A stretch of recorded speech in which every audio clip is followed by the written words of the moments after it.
ഇതാര് ബട്ടർഫ്ലൈ, നിങ്ങൾ നല്ലൊരു വ്യക്തിയാണെന്ന് വിചാരിച്ചു. അതിനെന്താ കുഴപ്പം? ബട്ടർഫ്ലൈയുടെ വേറെ പിന്നെ ഫേക്ക് ഐഡിയ ആണോ ഇത്? ഇവൻ എന്നെ വന്നിങ്ങനെ പറയാം അപരാധം പറഞ്ഞപ്പോൾ ഞാൻ ഈ വ്യക്തിക്ക് കൊടുത്ത മറുപടിയില് ബട്ടർഫ്ലൈ എന്തിനാ പറയുന്നത്? അപ്പൊ ബട്ടർഫ്ലൈയുടെ പിന്നെ ഫേക്ക് ഐഡിയ ആണോ? അത് നിങ്ങളെല്ലാരും കൂട്ടാണോ? ആള് വന്ന് തോന്നിയ ദിവസം പറഞ്ഞ ആൾക്കുള്ള മറുപടി ഞാൻ കൊടുത്തപ്പോൾ ബട്ടർഫ്ലൈ എന്തിനാ അത് കയറി പിടിക്കുന്നു? അപ്പൊ എന്നെ ഇങ്ങോട്ട് പറഞ്ഞത് നിങ്ങൾക്ക് കേൾക്കുന്നില്ലേ? എന്നെ ഇങ്ങോട്ട് എഴുതി വെക്കുന്നത് കാണുന്നില്ലേ? അതെന്ത് കണ്ണിന് കാണാത്ത? ബട്ടർഫ്ലൈക്ക് കണ്ണിന് കാഴ്ചയില്ലേ?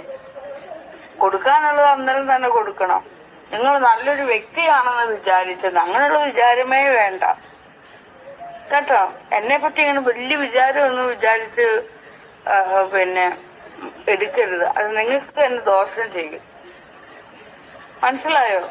ആദ്യം എന്നെ നല്ലത് എന്ന് വിചാരിക്കുന്ന ആ വിചാരം അങ്ങ് കളയുക. അതാണ് നിങ്ങൾക്കെല്ലാം കുഴപ്പം പറ്റുന്നത്.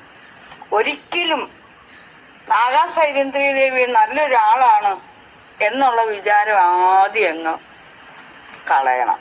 എന്നിട്ട് നിങ്ങൾ നിങ്ങളുടെ ജീവിതത്തിലേക്ക് കടക്കണം. പിന്നെ ഇവിടെ വന്ന് കമന്റ് എഴുതി വെച്ച് മറങ്ങിരുന്ന് കമന്റ് എഴുതി വെച്ച് തോന്നിവാസം പറയുന്നവരെ അവരെ ഒന്ന് മനസ്സിലാക്കുക.